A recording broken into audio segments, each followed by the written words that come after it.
What does it really mean to say, "My Lord is Allah," and then stand firm on it?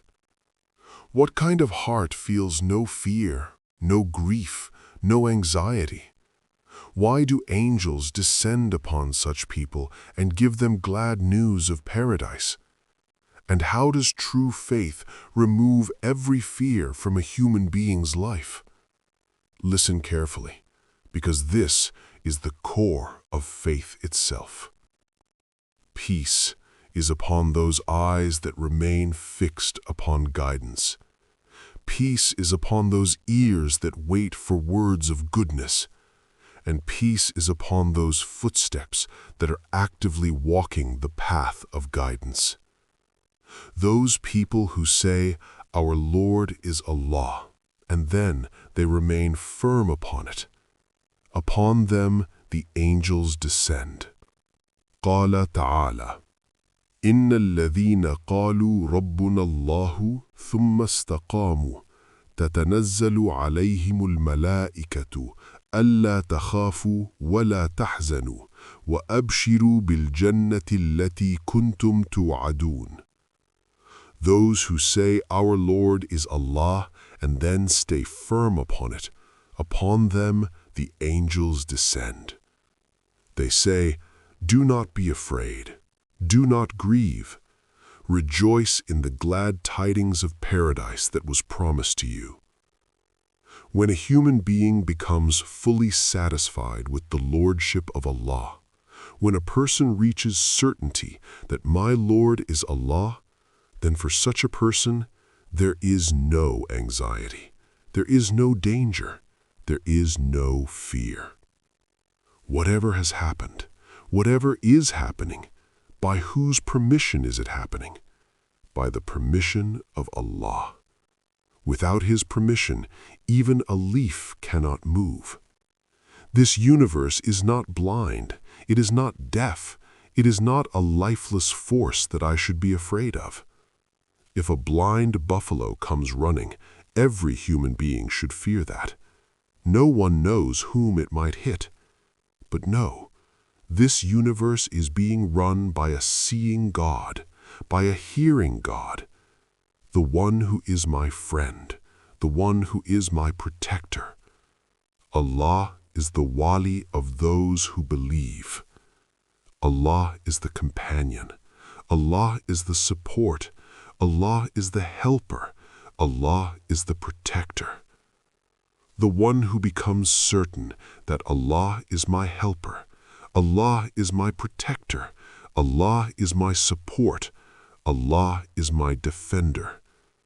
Will that person feel fear? Will that person be afraid of anyone? I often give a very simple example from the rural villages of Punjab. There is a big landlord, a powerful chief, and there is a poor farmer.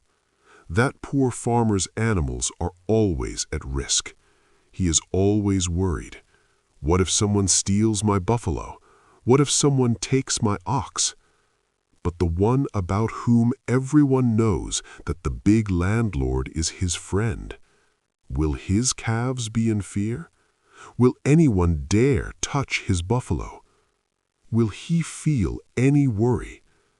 No, because everyone knows the big landlord is his friend. No one can act against him. If such a small thing of this world can give peace and calm to your heart, then imagine. We cannot fully grasp this reality, but if it truly settles in the heart, if there is certainty that Allah is my helper, if there is certainty that Allah is with me at every moment, then fear of whom? Is there anything greater than Allah? Is there any power stronger than Him? Is there anyone who can change His decision? Is there anyone who can stop His will? This is exactly what Muhammad sallallahu alayhi wasallam said.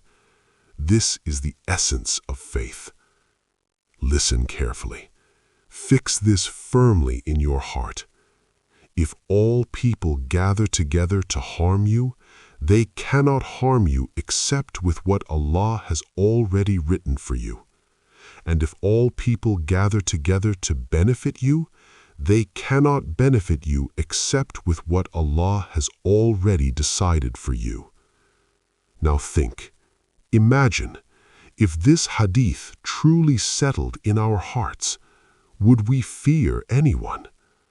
Would we say, he might harm me, he might ruin my report, he might stop my promotion, he might damage my work, he might cause me loss? Why does a person do flattery? Why does he humiliate himself? Why does he bow before people? Because he believes, this person holds my benefit, this person holds my harm, this person can help me, this person can damage me. This belief is called shirk. The moment you believe that someone besides Allah has real power, that is shirk. You place hope in others and despair from Allah. What disbelief is greater than this? Shirk is this, that you think anyone besides Allah has real power. Reflect on this. Let your heart firmly believe there is no power, no authority, no effect except Allah. This is exactly what Shaykh Abdul Qadir Jailani rahmatullahi alayh said to his child in his final advice. My child, fix this truth firmly in your mind.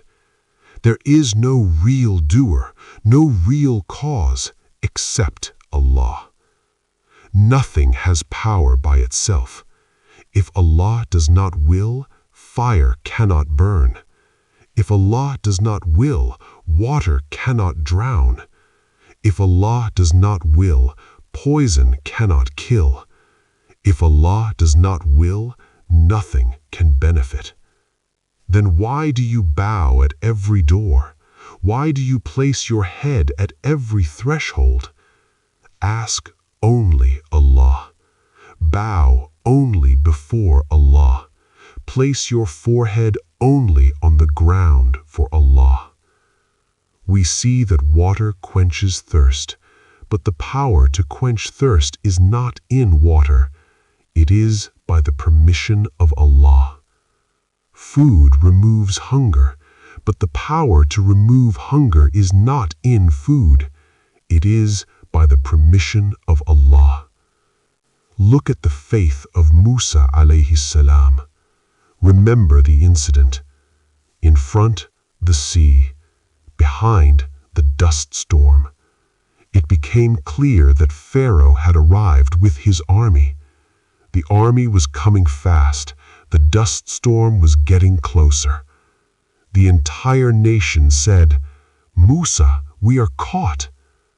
At that moment, what did Musa alayhi salam say? Qala ta'ala, Qala kalla, inna ma'ya rabbi sayahdeen. No, never. My Lord is with me. He will show a way. Where was the path visible? This is faith. When no path is visible, yet you trust Allah. If money is in the pocket and the heart is calm, then faith is in money, not in Allah. Faith is when resources are gone, and yet certainty remains that Allah is the one who helps. Allah is with you wherever you are. But when this certainty settles in the heart, then the difference between earth and heaven becomes clear. This is true faith.